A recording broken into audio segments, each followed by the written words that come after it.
So I've missed y'all for the last month, but I must be honest, so much cool stuff was happening, so part of the time I forgot y'all. But you know, that's how it's supposed to be, right? You can't just always be thinking about home, got to be engaged. So there's a lot that we can talk about today, but what I'd like to do is have you guys hear from the team. Chris is not here today because he's actually doing the same thing at Breakwater Church, because Pastor Kurt's still in London because his son-in-law is getting has just gotten his doctorate in Oxford in theology. Big deal. So he's over there for that. But I would like to have Andrew and AJ come up, and then I'll talk after them. And so, Same time? No, I'll have y'all go separately. That's all right. So Andrew, I invited him to come up and talk about his experiences. He's been to Mexico before, but he had never been to Africa, which is a little further away. So Andrew, come on up. Yay, Andrew. All right. Hi everyone. I just wanted to share about my trip to Africa and my experience there. So originally I heard about the trip and my dad wanted me to go, and I didn't know if I wanted to. I had a lot going on and I didn't know if it was like conducive to like what I'm doing right now, and I was also a bit nervous about getting sick, just all the normal things about going to Africa.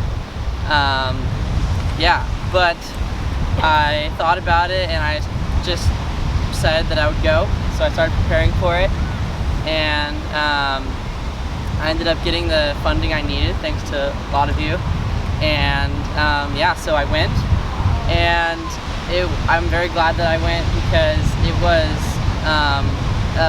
definitely a learning experience for me, and just being there and having a different perspective and seeing these people that have nothing, and seeing how water affected them first of all, and then also seeing spiritually how we were able to bring the gospel to them was very meaningful. And yeah, and then also being able to document that because I was doing the videography was really cool to like capture the joy and the like gratitude in these people at each different well, and dedication was really cool, and I'm very grateful for that. And just coming back, my takeaway is that you have to be grateful because these people have nothing and they have this one thing, and it means the world to them. These kids, like some of them have they don't even know what it would be like to have water like this, and then they have it, and they don't even know like how to express how like grateful they are, and they don't even know like what it means because they have this water that they can just play with and have like endless amounts of. Like they can just like throw it at each other, buckets of water, and they don't even know what to do with it. They're baffled. And just seeing that and realizing how much we have here really helped me have a different perspective. And yeah, so I'm just very grateful to go on the trip. Wait, one more thing. So tell them about driving in Africa. What's it like driving over there? And your career too, like God How was driving? Yeah, remember riding on the road and we were just missing everybody? Yeah, driving over there is pretty crazy. You either felt like you were going to hit someone or be hit the entire time. It was like being in like a video game and you didn't want to look. Pretty crazy. Yeah, thank you so much, Andrew. Yeah, I want to create a video. Isn't that great? It's nice to hear from Andrew, right? He has a lot going on. He's always thinking about cool stuff. People don't know that he's a photographer. Yeah, he's actually a professional photographer right now. So this actually gave him a chance to broaden his horizons and think about what he can do worldwide as a photographer. And I got the new iPhone because my other one was the screen was cracked, and I went in to get a new screen protector. They said, well, you can just trade in for a new one. I thought, okay, I'll take a new one. So I went to Africa, and I was having so much fun taking pictures too. You know, as a photographer, it's a feast in Africa. So it's really fun to be with Andrew doing that. I do think someone should create a video game called Monkey Bay, because the road to Monkey Bay was insane. I mean, you just honk as people on bikes just kind of disappear to the right and left, and trucks and cars, and then you finally make it through all the people, and then there's these potholes that are like this deep, and so you're just trying to miss them, and every once in a while you just bend a rim, you know, and just flying down the road trying to. So I thought, well, you get points for missing potholes, but you get negative points for running over people, so it'd be a really good video game. So one thing that I think that was really cool about Andrew's support is the night before we left, my dear friend Pat Hammond called and said, how much money does Andrew need? I said, oh, he's about $800 short. And she said, well, I want to give him $1,000. I'm like, awesome. So that was the night before we left. So I went over to Pat's house, and I hadn't seen her in a long time. And we worked together at Perry Middle School in Gardena in 1997 when I started. And that's how I met her originally. And then she has gone to the bridge for many years in El Segundo. But she said, you know, I remember the first day you came to Perry Middle School, you came in late for lunch, my first day there. And she asked me why I was coming in so late. I had walked around the whole campus praying for that campus and asking for Perry Middle School for Jesus. And I ended up having a Bible club there for 8 years. Just so many kids, like 50 kids at a time in a circle in front of the office reading the Bible. I mean, God just gave me an open door there. And that was the best part. The hard part was teaching there. I mean, even my principal couldn't control my class. So, but I did look forward to Thursdays for Bible club. But she remembered that first day I came into the lunchroom and I asked her, can I sit with you? And I didn't know who she was. And she was a believer. And she asked me that question. She told me about a new classroom I should take by her room. We ended up working together, praying for each other while I was there, which helped tremendously. And then she had no idea, but the very last day that I was a teacher, she called me. So I was on her porch the last day as a teacher, talking to her. So I was with her the very first day and the very last day. Isn't that cool? And we just had this fellowship on her porch for like, I don't know, I was standing there for like an hour and a half till I finally, you know, I think I need to go. But it was so neat how God does stuff like that, right? He does not miss a beat. And then obviously it took care of Andrew's needs and the team's needs. So we also had a first timer going across to Africa. AJ, come on up and talk about your expectations, what really happened. Yeah. What you did and what God did in you. How's that? All right. Wow. All right. Well, thank you so much. You know, I first want to start off thanking everyone that helped me out to get to there. You know, it was tons of amount of money. You know, I had no clue how that was gonna work out, but it worked out because, you know, of you guys. So I really appreciate it. You know, my expectations. I've gone on a handful of missions retreats, and I try to not really have too many expectations. I try to kind of be like, all right, God, you know, you're taking me here, and I'm ready to roll. I'm ready to have fun, whatever the outcome is, type of deal. But I started going to the meetings to prepare for it, and a lot of the other missions trips I've been on, they've never ever had these types of prepared meetings for, you know, to really set the expectations. And I wish I didn't go to those meetings because I got really scared. I mean, they really showed you like there's no buffet, there's no California King mattress. Like it was, you know, oh, your bathroom's going to be a hole in the ground that's 3 meters deep.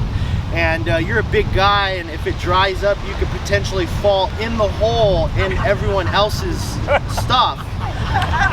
And I'm like, wow, all right, this is crazy. And, you know, the spiders and everything that could kill you. And, you know, I'm like, I'm getting really stoked to go on this missions trip. And really, I started getting scared, especially like right before. So that was like the picture of going over there. And you know, I praise God that we had the team that we had, to really rely on each other for emotional support, physical support, spiritual support. I don't think I could have had the experience I've had without those guys lifting me up, because there was times when I did have down times, because you're eating rice and you hope it's chicken. But it was an amazing experience. I really can't explain the whole experience to you. You have to go and experience it, but God shows up in amazing ways, you know, with all that stuff leading up. When I got there, this village pastor like opened up their village, and all the men, well, I don't know if it was all the men, but a huge majority of the men came out and, you know, burnt this huge 30-foot radius around where we were, what was called our home for the 2 weeks, to protect us from black mambas, to protect us from whatever elements that are in those bushes that love to be in the bushes. And, you know, yeah, I don't know what's in there. All I know is it could kill you, you know? And so I've been saved from my fear of American spiders. Those don't bother me anymore, you know? But just to see how selfless these people are, you know, I really believe that they don't totally know how much they don't have, because that's kind of like all they know. But the joy there, when I see these people, and, you know, the ladies boiling water for our showers, and just so selfless, you know, they made me feel at home. Like, I stood up in front of the church and was like, you know, my fears, you guys have totally taken away my fears. You know, even though I'm sleeping in a cot that, you know, I'm a big dude and I don't think I'm designed to sleep in cots, but I got a cot that was, you know, lovely. And, you know, I'm just being real, dude. You know, and, but it was such a wonderful time. And if I could picture it, you know, it was kind of like a Jurassic Park theme, but like clay everything. And, you know, you ride in the back of the truck and you're having a grand old time, but then you look over at your partner next to you and you're like, dude, there's like no hospitals, no doctors, no nothing. And we're literally like four-wheel driving in a little tut-tut thing with like a lawnmower engine, right? You know, like somehow it's going. I don't know how it's gonna get over whatever that is, and you get over it. But you know, it was a lovely experience, man. The one thing I kind of wish that I could get more is more spiritual covering now that I'm back home, because like I feel like since I've been back, you know, I go out there and do this whole thing for God, and ever since I've been back, it's just been a constant testing, attacking at work, my family. So I would say is one of the downsides of doing that, because you're on this like spiritual high the whole time, serving the Lord, totally invested, and then when you get back, it's just like bam. So that's the reality of it. It's an amazing experience, one of the best memories I'll have forever, but at the same time, it's very spiritually, mentally, physically draining, and I would do it all over again in a second. So that's my story, and I'm sticking to it. All right. Thank you, yeah.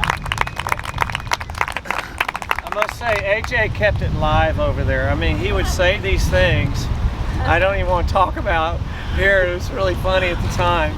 And I would just look at him and go, I can't believe you just said that to me.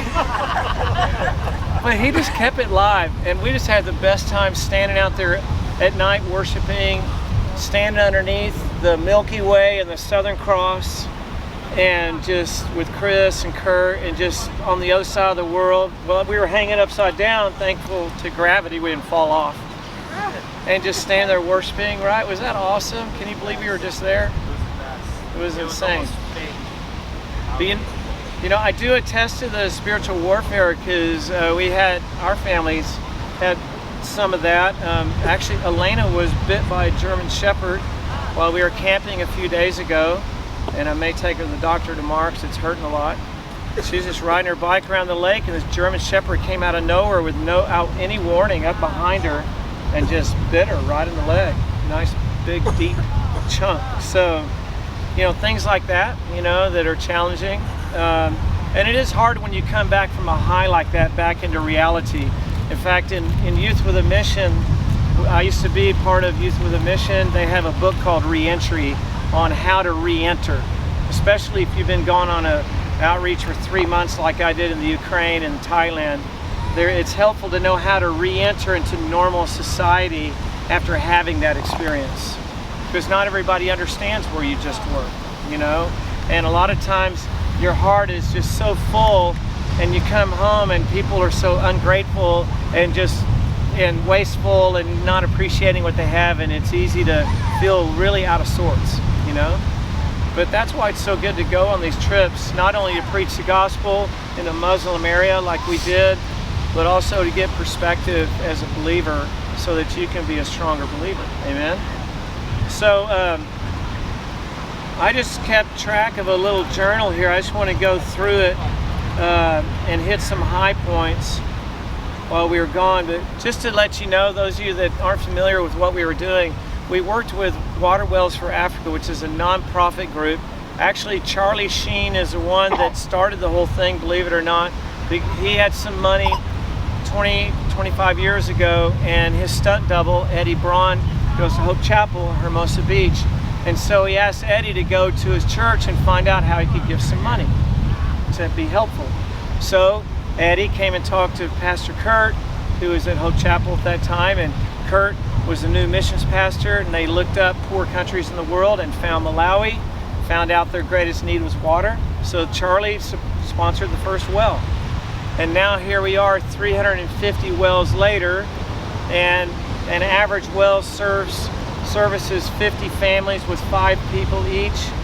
So 250 families, so multiply that times 350, and these wells last up to 20 years. We're talking about a major impact on the country of Malawi. That just water. When I first went with him in the year 2000, the average lifespan in Malawi was 38 years. Can you imagine? So most of us would be dead, right? Now if you look in Operation World or look at statistics, I believe their average lifespan's in the 50s, and I believe that a large part of that is due to Water Wells for Africa and other water well ministries. So this is a year-long process that happens year-round. Guys are out there in the villages. Our friends Isaiah and Paul are out there in villages working with geophysicists and working with water well drilling companies, finding locations to drill. They drill the wells as money comes into water wells. So they go drill the wells, and then each summer we go over there to dedicate those wells that have already been drilled, right? And then we interview the people and find out, so how's life now that you have good water? And it's always amazing. It's just so great to interview the water committee and the chief and find out how they're doing. And then there's a medical team that's there when we're there, and they'll set up a bunch of tents, a triage, a pharmacy. They do minor surgeries. They have a tent to cast out demons. And they just take care of all your medical, spiritual needs. Isn't that interesting? They don't do that here, do they? Does Kaiser have a room for casting out demons? Well, they do that over there, because that is a great need, you know. And so they were working at the same time we were in the same area. So people's medical needs are being met, and interestingly enough, they serviced about 1,200 people while we were there medically, and usually the number is way higher. But we think that also that number is going down because there's no waterborne diseases anymore. So what they did treat them for was malaria and infections and pneumonia, that kind of thing. They actually saved 2 babies' lives with pneumonia and COVID. They both were in a coma, and they were able to resuscitate these children. So that was a victory. So the medical team's doing that, the water wells, are going on. We do children's ministry, and then we ask them, can we show you a movie? We have a little movie. Sure. What is it? The latest, well, it's the Jesus film actually, and this is in the Muslim area. They let us show this film because we've already changed their lives by giving them water. We've changed their lives by helping them medically. We're loving on them in the name of Jesus. So then they see the Jesus film at night, and they're over the moon when they realize that Jesus died for their sins. He died on the cross. He rose again to prove that he was truly God. And then every night, at least 2/3, if not 3/4 of the group gave their heart to Jesus. Muslim, Catholic, Christian, all, non-believer gave their hearts to Jesus every night. It was amazing. So, and let me tell you, no one else is going to be going there. And when AJ said about a little truck in the middle of nowhere, he's not kidding. Because you go to Blantyre, you drive for about 4 or 5 hours, you turn off the paved road and you drive for about an hour on a dirt road, and then you turn off the dirt road and go on a single track for about 15-20 minutes, and there's the church. It's like in the boonies. There is nobody else there to tell them about Jesus, except there are a few churches planted here and there. We stayed in a church, but these guys are on bicycle, or they walk, or they're on motorcycles, and they're largely illiterate, so it's hard for them to even explain the gospel. Just a few pastors that are there can teach them. So when we go, it's like an infusion of Jesus into their country, this fast forward in bringing the gospel. Amen? Now I do have a vision, and this is something that's needed for a motorcycle ministry, of just funding guys on motorcycles, 2 guys on 2 motorcycles from healthy churches to go to all those villages once a month where we just showed the Jesus film. Because we went to about 20 villages and dedicated wells, and then we showed the Jesus film 2 teams a night so that they all could hear the gospel. But now we're all gone, and they're sitting there and they're trying to remember what they saw. We left some booklets that they can look at, and some Bibles. But that's my next prayer, is that we can get guys on the ground that live there and take care of them, have them go in motorcycles to visit these guys once a month and read the Bible to them, answer questions. So y'all could be praying about that. Apparently it's not that easy, because you give them a motorcycle and they sell it to eat, So I'm thinking, well, if water wells, if we own the motorcycles and they can't sell them, they just use them. So that's another subject. But we had an interesting journey over there. Right away we had some spiritual, I don't know if it's a spiritual attack or just inconveniences to make it harder by the enemy. But Chris and Kurt, first thing that happened, we were flying to London.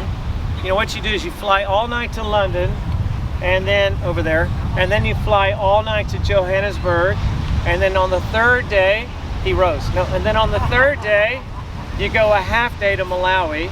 So it's 3 days of travel, right? So, by the way, Virgin is a good airplane, good leg room, a little headrest, help you sleep.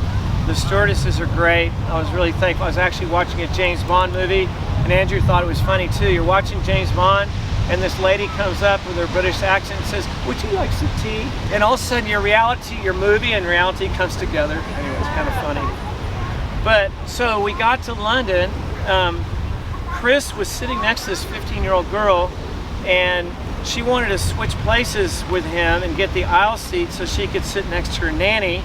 And he's an older guy that needs the aisle seat. You know what I'm talking about? Just he needs the aisle seat to get up, go to the bathroom, all that stuff. And so he said, "No, I'm sorry. This is really important to me. I'm not trying to be selfish." But she's only 15. She can handle the middle seat, get in and out. So he was witnessing to her a little bit. So she disappears with her nanny. And I don't know if they went to business class or something, but apparently she was whining about it. So they get off the plane in London. There's 5 policemen waiting for Kurt and Chris.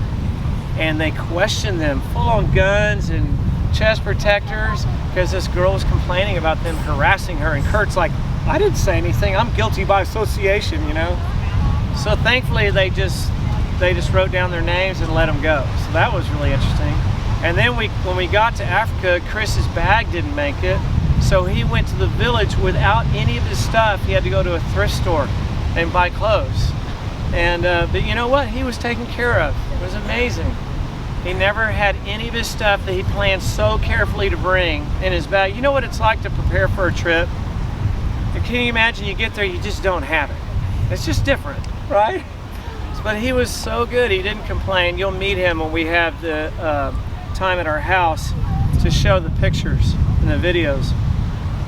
So then we finally made it, and we spent the next day. What you do is we go into a church where all the stuff is kept. It's like a massive camping trip for 20 people.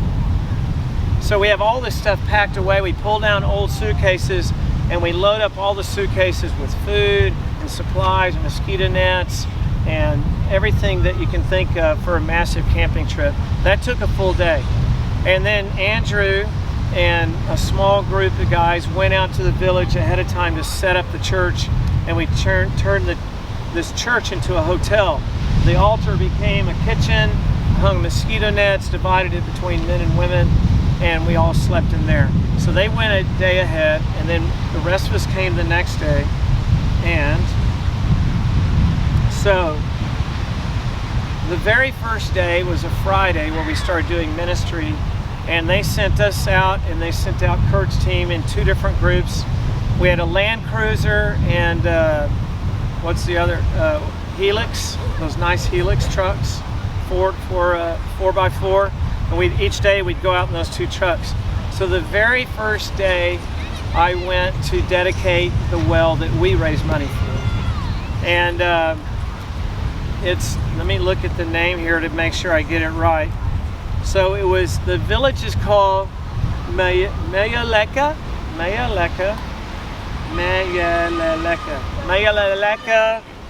Limbika. So say that 4 times real fast. Mayaleka Limbika. And it's 42 meters deep. So they had to drill, that's about 3 times that much, 126 feet down to the aquifer to get this clean water. It was drilled on November last year, November 11th. So what they do is they give you a well to say, this is your well, right? Because it's paid for. So I interviewed the elders, the water committee, about the well. It was an interesting morning because, this is the first well we've done since last year. And there's this thing, you roll out of the truck and you go up, and we put bling on it, that like balloons and all these little frilly things to make it look fun, like a party. And then what we do is take rivets and put the plaque on that I wrote from Church on the Beach, and you'll see this plaque when we have our movie night at our house. And so we have this little rivet gun that I used last year, and it was no problem, but this thing did not work. We're off to a really rocky start, and it's hot. There's no wind, we're in the bright sun, everybody's standing around looking at us. We look like Curly, Larry, and Moe trying to do this thing. Don't worry, we got this, but it's just not working. It was really a cheap rivet gun. It just broke. So AJ got this idea to use some wood screws, and we eventually got it in, praise the Lord. So at this point, it's kind of less than exciting. As we're all standing around trying to fix. It would have driven you crazy, Mike, being a fix-it guy, but you would have figured it out. Anyway, so we finally get it set up, and the next thing I do after I interview all the people, and I interviewed them, and this is the things that they told me, guys.